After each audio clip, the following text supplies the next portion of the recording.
Fundo Monetário Internacional estima que a dívida pública bruta brasileira vai subir de 87,3% do PIB em 2024 para 92% do PIB neste ano, alcançando perto de 110% do PIB em 4 anos. Alan Gani participa aqui conosco do Jornal da Manhã. Deixa eu só explicar um negócio pra vocês. Quando você fala que a dívida pública vai chegar a 110% do PIB, eu preciso parar pra explicar um negócio pra vocês. Rápido aqui, que é o seguinte, obrigatório. Você imagine que você mora em um determinado prédio. Você mora num prédio qualquer desses aí do Brasil, aí tá lá as janelinhas do prédio lá, desenhar a mão aqui, é duro, hein, no mouse, hein? Se bem que eu arrumei uma mesa digitalizadora, depois eu vejo isso. Tem que instalar. Tá o teu prédio que você mora lá com a portaria, beleza. Cada morador paga condomínio, né? Paga condomínio. Quando você fala que o governo Lula vai chegar a 110, a dívida do governo vai chegar a 110% do PIB, que é o Produto Interno Bruto, você está dizendo o seguinte, este condomínio chamado Brasil, tá? Ele tem uma dívida que é a soma do salário de todos os moradores o ano inteiro. Então, para você sanar a dívida do prédio onde você mora, você precisa entregar 12 meses de salário, mais 13º. Todos os moradores da sua casa. Mais o vizinho, mais o outro vizinho, mais o outro vizinho. Durante 12 meses, vocês precisam entregar o salário inteiro, inclusive o 13º. Você tem que entregar integral. Esse condomínio fez alguma merda nas suas contas, né? Fez alguma merda. Porque dívida de condomínio, assim, se você paga R$200 de condomínio cada um aqui, aí arrecada, sei lá, R$6.000 por mês, você vai ver a dívida do condomínio 10 vezes, 4 vezes. O condomínio arrecada 6, deve 12, deve 20, fez uma obra. Eu tô falando, é o seguinte, se cada um paga 200, eu tô falando o seguinte, não é que você vai pagar R$200 de condomínio. Se tu ganha 5.000, tu vai pagar 5.000 de condomínio. E é pior, porque como ele fala que é 100% do PIB, você lembra o seguinte, o Estado faz parte do PIB e ele fica com metade do seu salário quando você é contratado. Ou seja, se você ganha 5.000, para quitar essa dívida, você está pagando R$10.000 por mês durante um ano. Se você ganha R$3.000 por mês, você está pagando R$6.000 durante um ano inteiro, junto com todos os moradores do prédio, para quitar a dívida, mas o condomínio precisa parar com a dívida. A dívida tem que ser encerrada. Se não encerrar a dívida, você vai pagar o teu salário integral o ano inteiro da sua esposa, dos seus filhos, mais de todos os vizinhos, de todas as portas, de todos os andares, e quando virar um ano, ainda tem dívida. E é o que acontece no Brasil. Vai virar outro ano, ainda tem dívida. Então, quando você fala 110% do PIB, nós não temos a dimensão do tamanho do buraco. É como se o prédio que você mora hoje, a dívida seja maior do que o valor de todos os apartamentos. Maior que o valor do prédio inteiro com terreno. Então é você morador de um condomínio que paga R$200 de condomínio por mês e deve 10 milhões de condomínio. Alguma coisa muito errada o síndico fez. Alguma coisa muito errada aconteceu.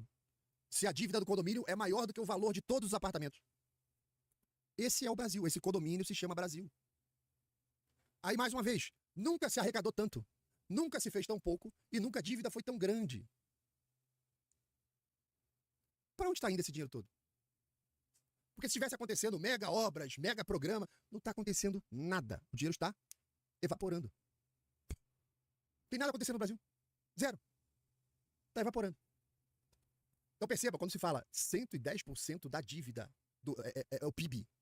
Vou voltar aqui, ó. Deixa eu tirar aqui o desenho.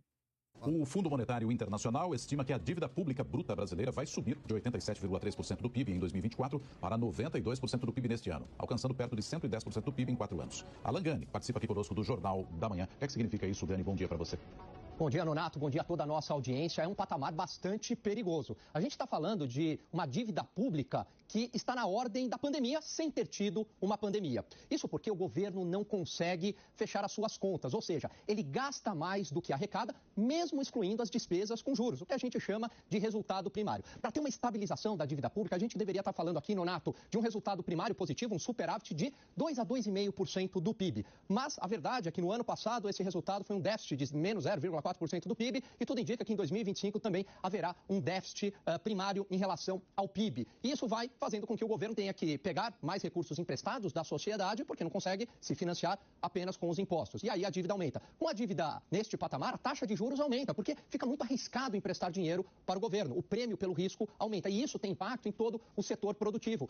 O título da dívida acaba sendo um balizador para o custo de capital de terceiros das empresas, por exemplo, como uma empresa emite uma debênture, e o custo de capital próprio também. Então isso é um sinal bastante ruim, afeta também as expectativas. Agora, o mais triste disso tudo é que o próprio governo já admitiu que em 2027 as contas públicas vão ter um colapso. E aí, vai ficar por isso mesmo? Você perceba que... Vou voltar pro chat da família aqui. Perceba que... Já falta aqui no superchat. Os analistas, né? Você vê, o cara tá falando de debêntures. Você acha que a audiência sabe o que é um debênture? Você acha que foi bem explicado ali? Eu percebo isso, eu como fui professor de TI durante bastante tempo, eu sempre, quando eu tô explicando algum termo técnico, alguma coisa que é muito técnica, eu sempre tive essa preocupação de saber que o teu interlocutor, a pessoa que tá do outro lado te assistindo, ele não tem obrigação de saber os termos técnicos. Você tem que fazer uma explicação que seja coloquial, qualquer um entenda. Você sempre tem que traduzir para o coloquial. Você sempre considerar que quem tá te ouvindo não sabe, não conhece.